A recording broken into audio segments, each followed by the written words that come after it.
The 2025 summer transfer window had many notable American names make moves, including, but not limited to,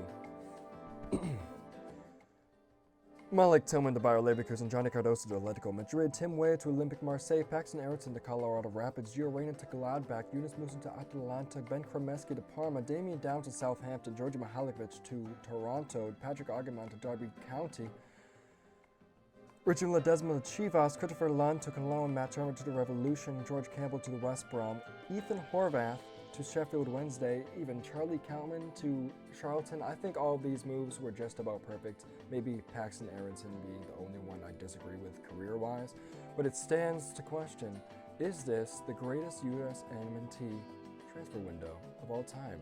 Let's go back about a decade for the last 20 transfer windows and put them all on a tier list. Starting off with not much at all in the 2015 summer window, when DeAndre Yedlin was loaned from Tottenham to Sunderland, and that's about it. Christian Pulisic was promoted through the youth ranks at Dortmund this summer, but he got there in February. This is an F. However, winter 2016 is coming, and actually it came and went, and no moves were made, but the ice wall did stay. This is a joke relating to good keepers being moved, and I have not watched Game of Thrones. Brad Guzan made the move to Middlesbrough after Aston Villa was relegated, and it seemed like the last few weeks of the season he might have lost his starting spot anyway. Shut up, Mark Dunn. So he ended up taking a free transfer to stay in the Premier League. However, he did not earn the full-time job there either, and after a year he was on the move again. Tim Howard, in my opinion, the greatest USMNT player of all time. See reference to my Tim Howard signed ball next to my Tim Howard autobiography. Unfortunately, though, he just was not the same player in 2014, and he lost the main job at Everton by the end of 2015, but at 36, he still had a decent shot at the 2018 World Cup roster. So making the change to Colorado Rapids, he played well in MLS and stayed there for another 4 seasons, but he retired from the national team after the 2017 Gold Cup. Other news includes DeAndre Yedlin. He made the full-time switch from Tottenham to Newcastle. Very solid in that 2016 championship season. That got them promoted to the Premier League, but he didn't really do much for them in the Premier League. We've got some good moves in theory, but I don't really think any of them worked out in the end. Of course, this could also happen to the 2025 group. We'll have to wait and see. I'm just not going to be too harsh here and give this one a C, maybe a C-. Skipping winter again, we head to summer 2017. The big one here being John Brooks to Hertha Berlin from Wolfsburg for 17 million euros. Ended up breaking Josie Altidore's record of 10 million in 2012. I'd say he delivered on the price here, for since 2011 he was a key center back for Hertha in the Bundesliga and occasionally Europe. And he was a key center back for Wolfsburg in Bundesliga and occasionally Europe until 2022. But by then, he was, of course, blacklisted by the national team. So, you also had 2 guys from the 2017 Gold Cup roster get moves in Paul Arriola and Dom Dwyer. Arriola got a $3 million move from Tijuana to DC United, and Dwyer was traded from Sporting KC to Orlando City. Both these moves opened up their visibility for the national team, for better or for worse. Joe Corona also left Tijuana and went to Club America. I'd say we had quality over quantity in this window, small but effective. Only C tier though, because of what's to come. 2018 was the first actually exciting winter window, but it's still going to be an F tier. Benny Fahlhaber got traded to LAFC, and Belhamud got a move to Midtjylland. Midtjylland? We don't have to harp on it. It lasted 1 season, and he was immediately back in MLS. Mix Diskarut got promoted from NYCFC to Manchester City, but was loaned out to Sweden, and that wasn't enough to really get him back into the national team picture. Shout out to Bill Hammond, though. He was the keeper in my Miami CFC video, and he got subbed up at halftime. So, yeah. Summer 2018 had some good loans. Matt Miazga to Nantes, Bobby Wood to Hanover, and a young Jedi Robinson and Cameron Carter-Vickers to Wigan and Swansea. And also Eric Lichich moved from Forest to Hull City, but he never got another call. This is lacking the big moves that you might see in a summer window, but I feel like the ones that did happen were pretty good stepping stones for some of our pivotal guys into the rest of their careers. I'm going to give this a C. And in fact, I think they were waiting till winter 2019 to pull those big moves out, because both Chris Richards and Taylor Booth got the move to Bayern Munich. Richards, of course, has panned out. Taylor Booth, not so much. Tyler Adams also got the move out of MLS through Red Bull as he went from New York to Leipzig. Tim Weah, after emerging out of the PSG Academy, nepotism be damned, got the loan move to Celtic. Matt Miazga also continued to be part of Chelsea's loan army as he went to Reading. Why do I feel like I'm missing? Oh, yes. Christian Pulisic to Chelsea for $73 million. Hey, the big move of summer 2019 was Zach Steffen to Man City, a $7 million move from the Crew to seemingly continue our decades-long run of having an elite goalkeeper. That did not happen. He couldn't cut it at City, which is fine because they had Alisson, obviously. But he just wasn't impressive on loan moves either to Dusseldorf, wasn't impressive at Middlesbrough either, so by 2024 he was back in MLS. That's about all we got to. This is a D. Only real move of winter 2020 was Joe Scally from NYCFC to Gladbach, which has aged very well. He has slowly worked his way to be a staple in their back line over the last 5 years, but still a D. The summer 2020 window was of course affected by something I don't even know if I could say on YouTube, but we all know what it was. It was that Cats movie. But we still saw Weston McKennie move from Schalke to Juventus, originally just on loan, but he propelled from a loanee to a full-time player to a staple of Juve's midfield and backfield and attack sometimes. He's been a critical player for them since, as much as they seemingly want to get rid of them. Considering the circumstances, this is a B, maybe a B-. Winter 2021 was a great window for Philly Union specifically. They sent off Brenden Aaronson and Mark McKenzie off to Europe, both with, I would say, a very high amount of success. McKenzie being a wall of a center back in Belgium for Genk, and Brenden was spectacular at Austria for Salzburg, who we will also get to later. And that was mostly it for guys that we see as national team caliber now and then. I mean, DeAndre Yedlin moved to Galatasaray, but that never really panned out. I'll give this a B for two moves that were honestly perfect in hindsight. Summer 2021, we've got a lot of moves here. The biggest one being John Sargent from Werder Bremen to Norwich City. As much as this move was a blessing, it is a curse. Josh gradually built up his skill and repertoire in Norwich and turned into a great championship striker. He's too damn good for the championship now, and his family doesn't want to leave. This was too good of a move for Josh Sargent, a guy who has either not gotten the opportunities or just not performed well for the US this whole cycle. It will be interesting though to see how this next season affects his World Cup case. Venezia brought in two young American MLS prospects in Tanner Tessman and Gianluca Busio, both of which very much succeeding and entering the national team conversation. Busio ended up staying with them up and down into Serie A and Serie B, and Tessman graduating into another level, which we will get to in a second. Conrad de la Fuente emerged from Barca, got a move to Marseille, flopped, and is now out of the picture. Sam Vines emerged from Colorado, got a move to Antwerp, flopped, and is also now out of the picture. Matthew Hoppe, exact same thing. Eric Palmer Brown, kind of the same thing, never could stay at Man City. Caden Clark, kind of the same thing, could never stay at Leipzig. And Ethan Horvath, kind of the same thing. He can never really win a spot at Forest. Okay, this is a big up and down window. Half of this is an A and half of this is an F. Let's meet in the middle and give it a C.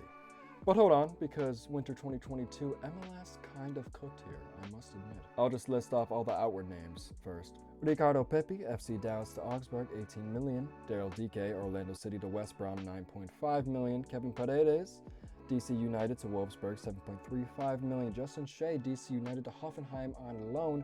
George Bello, Atlanta United to Arminia Bielefeld, 2 million. Austin Trusty, Colorado Rapids to Arsenal, 2 million. Chris Mueller, Orlando City to Hibernian for free. James Sands, NYCFC to Rangers on loan. And Cole Bassett, Colorado Rapids to Feyenoord on loan. Did any of these moves pan out? No, I don't think any of them did. Not a single one. Even Ricardo Pepi. Of course, he is a great player now, but at Augsburg, not much of anything. He never scored for them. James Sands got to play in the Champions League, which is always nice. That's about it. This is a D. D+, because at least you tried. But in summer 2022, things really started to take off. Leeds United bought both Brenden Aaronson and Tyler Adams. For those who weren't around at the time, this was called the Leeds United American Dream because they also brought in Jesse Marsh, an American manager, and Weston McKennie would eventually join the fray. And it failed spectacularly, although I wouldn't really call either of these moves flops or fails. God. No, I have a very hard time calling these failures.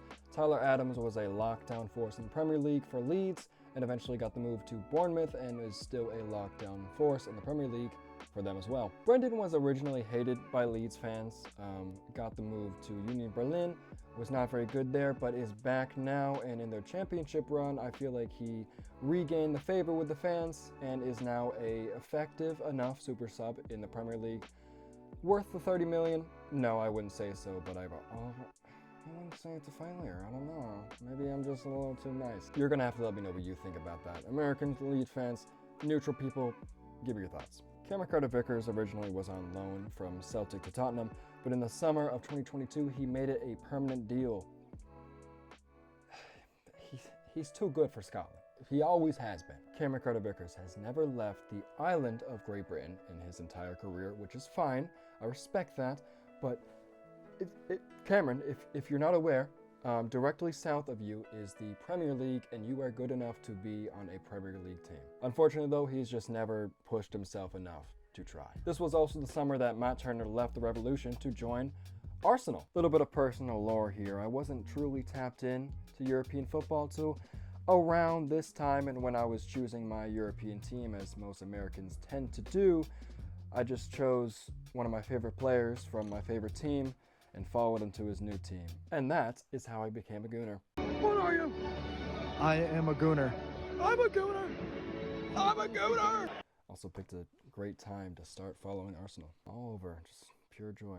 Obviously, Matt wasn't going to be a starter at Arsenal, but we will get back to him in a bit. Luca de la Torre stepped up from the Eredivisie to La Liga when he joined Celta Vigo. I always thought he was good for Celta Vigo, but after 2 seasons, they clearly seemed to disagree, and now he's back at his hometown club that I'm sure he grew up watching. It just seems like he is not the same player, though, nowadays. It's disappointing seeing him both fall from grace and also getting rewarded for it. One of the best moves in this video, hands down, is Chris Richards from Bayern to Crystal Palace. He's earned a solid starting spot for a team that is perfectly at his level, and he's going to be rewarded for this for playing, hopefully, Europa League ball, but probably Conference League ball next year.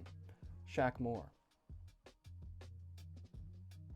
One player I had so much hope for was Gaga Slonina, and maybe that is just because he was an FM wonder kid, but this was the summer that he was bought by Chelsea for $13.3 million.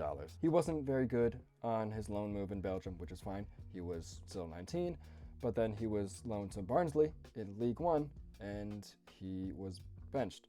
We still really don't know what's going on with Slonina. Maybe it's the fact that being on a loan army instead of staying within the same atmosphere kills a young player's confidence. Maybe it's just that the MLS is shit. But he was a good MLS keeper at 17, 18 years old, and if he went back to the fire right now, he wouldn't start over Chris Brady, who was the same age and was there at the same time.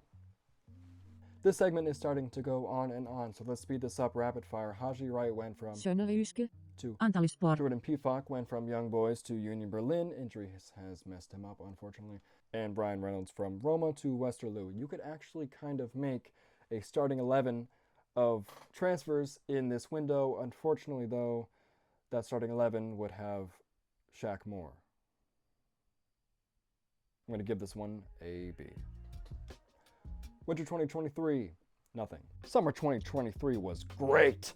So great, in fact. Let's get the ones that didn't work out the way. Matt Turner, not a Premier League level keeper.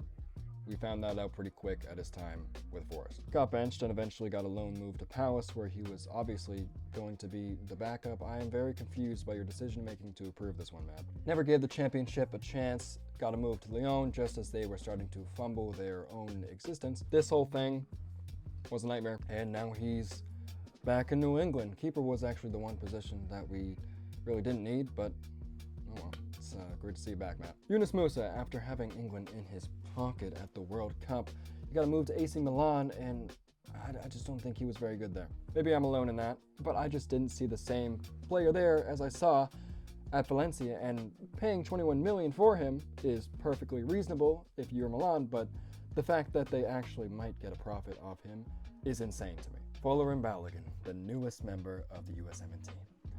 I know I was in there in his comments spamming American flags. I was doing that one for months. He moved from Arsenal to Monaco, and was this a bad move with the level? No. I think Balo is perfectly capable of playing for a club in that second tier of top 5 league clubs that will always be looking to get into the European spots. The issue was the scheme fit. At Reims, he played for a team that never dominated the ball and was always looking to counterattack whenever they could, and that open up, predictable play was what made Balogun so dangerous. Monaco, however, played the exact opposite. And to be honest, he just isn't very good in possession. If he is going to be on a team like that, I kind of wish he just stayed at Arsenal, especially considering the striker problems they had for quite a while. And that's all the negatives I have. You can argue Austin Trusty moving from Arsenal to Sheffield and then being part of the worst Premier League defense of all time is a negative, but I don't know, I thought he was pretty actually good at Sheffield. I'm just upset that he left. First off, Christian Pulisic to AC Milan for about $22 million. He's been in 2 moves that I've mentioned in this video, and both times I have no words because there is nothing more that I have to say. I'll say one word. Steal. Tyler Adams, my personal Captain America. Got the move to Bournemouth, as I had mentioned, and spent most of his first season rehabbing and re-aggravating injuries, but has been phenomenal for them since he's been back and healthy. He's one of the most Brexit players in England today, which is very ironic as American, and I love that for him. Ricardo Pepi, Malik Tillman, and Sergiño Dest all moved to PSV. Now you could say that the American director of football, Ernie Stewart, just wanted some of his guys, but I'd argue that he thought, I know these American players and they are better than their market value, so let me go get them. And if that was his line of thinking, it paid off immensely. All 3 of these players have been and were immaculate for PSV. The only one that's left is Malik Tillman, and that's due to him just graduating to a higher level. Tim Weah moved from Lille to Juventus, and although he often played as a right back when he's most effective as a winger, he was still very solid for them. And Haji Wright to Coventry has aged amazingly. He's right up there with Josh Sargent for arguably being the 2 best center forwards in the championship, at least this season, of course. There's enough quality moves here to be very hard to top. I am giving this an A+. Maybe. Winter 2024 was Gio Reyna to Nottingham Forest. Didn't really want to be reminded about that. It was another active MLS window with Cade Cowell being sent out to Chivas and Brandon Vasquez to Monterrey. Colorado themselves bought Zach Steffen, Georgi Mihailovic, and Sam Vines, and Miles Robinson decided to stay in MLS, joining Cincinnati. The saving grace of this window is the emergence of one Johnny Cardoso. At least for me. I must be a casual though, because I did not know ball when it comes to him at Internacional. There are more positives though, including Ethan Horvath to Cardiff, where he did at least earn a starting spot, and Paxton Aronson getting his first loan out to Vitesse. It's tough, but this is going to be a C for me. Summer 2024, the time that all your white friends were claiming that they've always been Kendrick fans, and when USMNT players were quietly claiming better spots in Europe. We'll start where we ended in Paxton Aronson, when we got another loan out to Utrecht, which went at least 10 times better than his last loan in the Eredivisie, where he won Young Player of the Year.